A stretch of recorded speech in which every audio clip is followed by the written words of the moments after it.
नमस्कार मैत्रिणींनो, विद्या गोविंद भिसे या चॅनलवरती मनापासून स्वागत. तर आजचा व्हिडिओमध्ये काहीतरी खास आहे. काय आहे ते बघूया.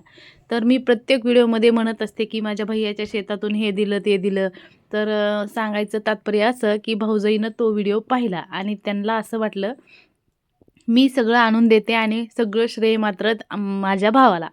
तर सांगायचं काम म्हणजे हे एवढ्या भाज्या वगैरे जे दिलेल्या आहेत, तर त्यांनी काय केलं, ती माझ्या भावाकडून स्वतः ह्या घेतलेल्या आहेत उपटून, की तुमच्या बहिणीला द्यायच्यात तुम्हीच उपटून द्या. असं कुठं असतंय का बरं सांगा तुम्हीच?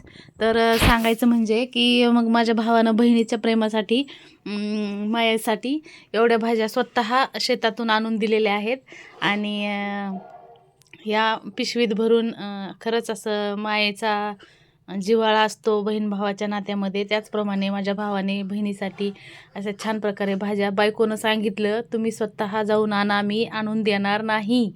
तर सांगायचं म्हणजे भावानं खरंच शेतातून जाऊन मिरच्या, ही चंदन बटव्याची भाजी, पालकाची भाजी, मोहरीची भाजी आणि कांद्याची पात असं सर्व उर्वरित सामान मला इकडे आणून दिलेलं आहे.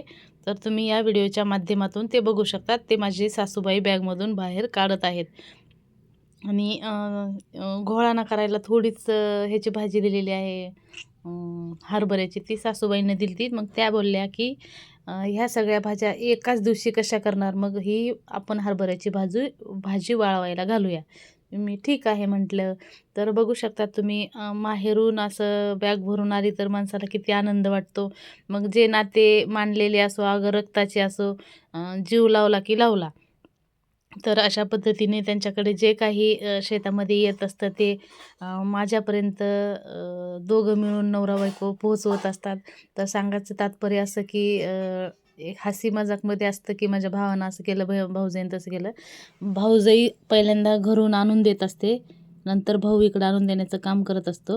हे देखील तितकंच महत्त्वाचं आहे. पण कालच्या भाज्या मात्र माझ्या भावाकडूनच ह्या भाऊजाईनं उपटून घेतलेल्या आहेत शेतातल्या आणि म्हणल्या की नाही नाही सारखं ताई तुमचंच नाव घेतात, मग आता तुम्हालाच ह्या भाज्या नेऊन उपटून आणून द्यायच्या आहेत ताईला. तर ठीक आहे, भैयासुद्धा म्हणले की ओके ठीक आहे, आणतोच माझ्या बहिणीसाठी. मग त्यांनी हे सर्व साहित्य माझ्याकडे घेऊन आलेले आहेत. तर ह्या व्हिडिओच्या माध्यमातून सांगायचं एकच आहे की नातं रक्ताचं असो अगर मानलेलं असो, बहीण भावाचं नातं खरंच खूप ग्रेट असतं. आणि ही जो भाजीपाला मी असं दाखवण्यासाठी बॅगच्या बाहेर काढला होता तो उर्वरितपणे पुन्हा बॅगमध्ये पॅकिंग करताना माझ्या सासूबाई ते दिसत आहेत. तर जी पालकाची भाजी आहे तर ती देखील या ठिकाणी बॅगमध्ये भरून घेत आहे मी.